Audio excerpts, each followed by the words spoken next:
Hello everyone, and welcome to episode 2 of my Utah Jazz MyGM on the Xbox One here on Klein92 TV. If you saw the last episode of this series, we lost a very close game to the Detroit Pistons in overtime. If you have not seen that episode, go check it out on my channel right now. But after playing that game, I thought that it was a clear sign that this Jazz team is probably not going to make a playoff run. So I make two key trades at the beginning of this game. I make one with the Timberwolves and one with the Wizards. Both of them I got first round picks, so now our team is basically set for this upcoming draft. We're going to have our first round pick, which could be a top 5 pick being that we are the worst team in the Western Conference. We have the Wizards pick, and for some reason in this game mode, the Wizards never have a very strong first season. And then I also got the Timberwolves pick, and in real life they were the worst team in the entire league, so there's a good chance that that could be a top 3 pick as well. And for those of you that are wondering, I have still not traded away Gordon Hayward. I know I asked you guys about it in the last episode of this series,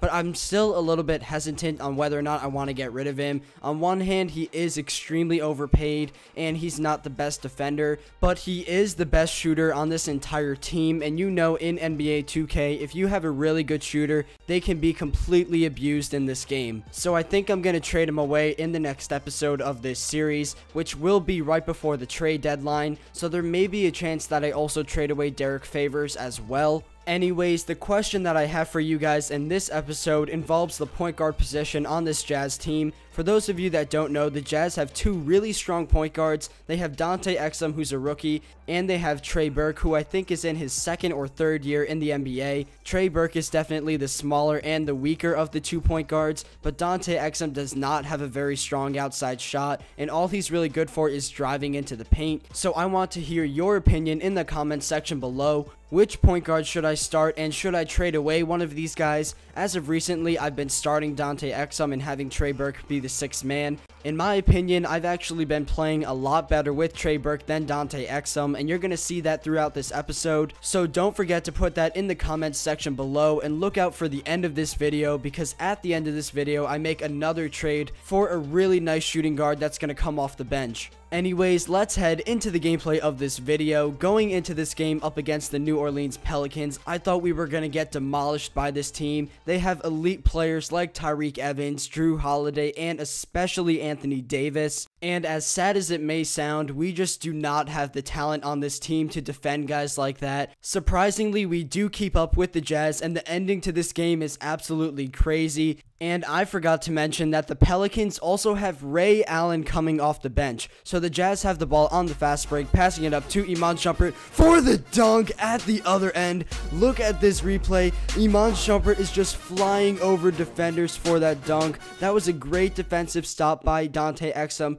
to start off this break. And honestly, I was even considering trading away Iman Shumpert, but after plays like this, it just lets me know that whether he's on this team, starting or coming off the bench, he is definitely one of those guys that I want to keep on this team throughout the entire series. So as I was saying, before Iman Shumpert's star play, the Pelicans have Ray Allen coming off the bench on this team. He is easily one of the best shooters in all of NBA history, and if you have a guy like that coming off the bench, you know you have a pretty good starting core. Now, just 5 minutes into the second quarter, we are up by 4 points on the New Orleans Pelicans. They're giving it to Tyreke Evans in the post, and one player that I did not have to worry about in this game was Tyreke Evans. Luckily for us, Evans does not have the best outside shot, so I just kept leaving him open over and over again. Unfortunately for the Jazz, when Evans underperformed, other guys on this team stepped up, like Drew Holiday and Anthony Davis. But look at Larry Sanders not giving up on defense. He gets 2 consecutive steals on Drew Holiday, gets it to Trey Burke, out to Dante Exum for the 3, and he makes it.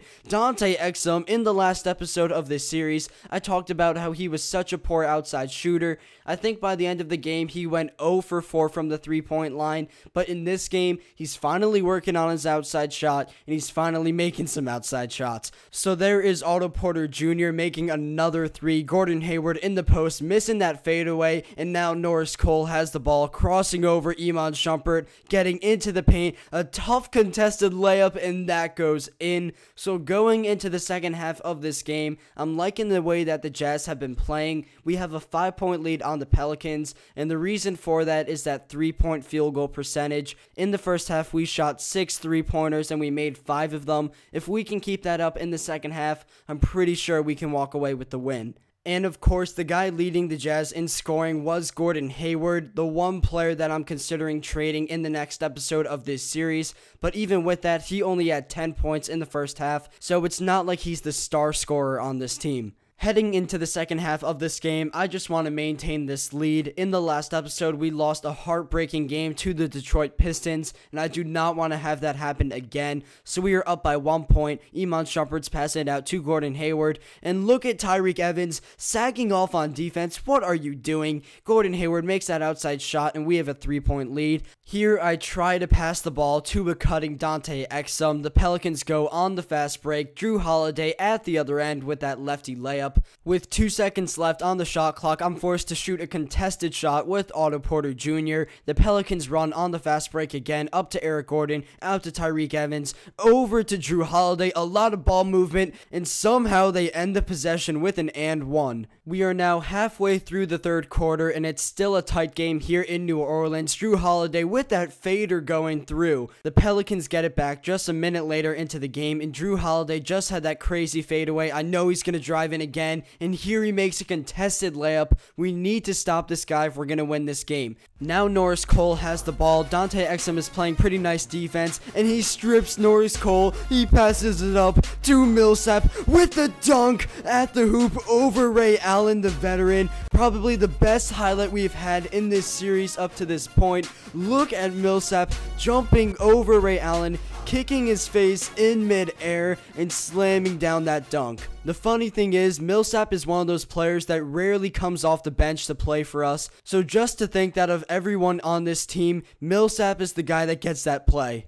And that play is exactly what we needed to motivate this team. Otto Porter Jr. has the ball in the post, doing a nice hook shot, and we take a 4-point lead. 50 seconds left in the third quarter. We're taking that mid-range jump shot. Hassan Whiteside with the rebound, and Omar Ashik gets the block. They pass it up to Tyreke Evans. We get the block right back, but Ray Allen gets the rebound and knocks down that shot. Heading into the fourth quarter of this game, I'm feeling pretty good about this Jazz team. There is Anthony Davis missing a layup, missing a second one, and Derek Favors is running the fast break. He's leading everyone ahead, passing it to Iman Shumpert, and dunking over Eric Gordon. I'm pretty sure that was a travel, but the refs did not call it. And this is where the Pelicans started to make a little run. They just kept knocking down 3-pointers, starting with Ryan Anderson. Now Anderson is in the post, out to Eric Gordon at the 3-point line, and he makes a 3 to take a 1-point lead. If we want to beat this team, we're going to need to stop the 3-point shooters, but we cannot forget about Anthony Davis. He misses that hook shot, gets his rebound, and makes it right afterwards. Even when Anthony Davis misses a shot, we cannot count him out of the play, because he's going to still fight for those rebounds. Here is Trey Burke and a nice Euro step over Alexis Ajinça. The Jazz are up by 1 point, and there is just 4 minutes left in this game. Here's Derek Favors with the hook shot, giving us a 3-point lead. Gordon Hayward has the ball on the left side. He's going to pop it, but he misses it. The Pelicans get the rebound. They're going to run the fast break. Eric Gordon's going to take the ball up, run into the left side, passing it out to Anthony Davis, to the corner, to Drew Holiday for that layup, giving them a 1-point lead. Now they're going to pass it here to Ajinça, who misses the dunk. We get the rebound, passing it up to Gordon Hayward, over to the right side. Otto Porter in the corner, and that goes in, but it was not a 3-pointer. With under 2 minutes left, we need to step up in this situation. Derek Favors with the dunk, which gives us a 1-point lead. Here's Anthony Davis. He's going to try to pass it out. It goes right back to him, and Derek Favors just knocks out Anthony Davis. We're going to pass it up to Iman Shumpert, over to Dante Exum for the layup, and we have a 3-point lead on this team. Now there's under a minute left. We need to get a score here to put us up by 5. Over to Derek Favors, who's going to get the foul, and the and one on Anthony Davis. He would make that, and we're up by 6 with just 40 seconds left. Tyreke Evans misses that 3. Omar Asha gets the rebound, and Larry Sanders fouls him, so he can make it a 1-possession possession game here. He will miss that shot. Derek Favors with the rebound, and it's going to turn into a fouling game. The first free throw he misses, but that's okay because we have a 2-possession lead. Here is the second free throw. It's up, and he makes the second one, giving us a 5-point lead. 30 seconds left. We can get our first win in the series right here. Jrue Holiday gets fouled, and he's going to go to the free throw line. He's probably one of the better free throw shooters on this Pelicans team, so he's going to make both of these. All we need to do right now is make our free throws, and we should be good. Hassan Whiteside passes it off the body of Omar Ashik, and he makes that layup. It is now a 1-point game. I'm going to wither down the clock, give it to Derek Favors in the post. Right-handed hook shot. He misses it, and the Pelicans call a timeout. 5 seconds left, and the Utah Jazz need this win. Jrue Holiday with the 3, and he knocks it down to give the Pelicans a 2-point lead. We can still tie this game. Gordon Hayward on the right wing, but he misses that shot. So the Utah Jazz had a 6-point lead with 40 seconds left, and we will not walk out of here with the win. Gordon Hayward cannot believe that we blew this game, and for the second episode in a row, we had a lead. In the last episode, we had a 3-point lead with I think 5 seconds left. We blew that lead. Here we had a 6-point lead with 40 seconds, and we lost this game as well. So we are still looking for the first win in this series. Here are your final game stats. Jrue Holiday led the way for the New Orleans Pelicans, and on the Utah Jazz, we had Derek Favors leading it with 16 points. And here is the trade that I was telling you guys about: Millsap and 2 second-round picks for KJ McDaniels. So I hope you're looking forward to seeing him play. I hope you're looking forward to the next episode of this series. Be sure to have a great day. God bless you guys.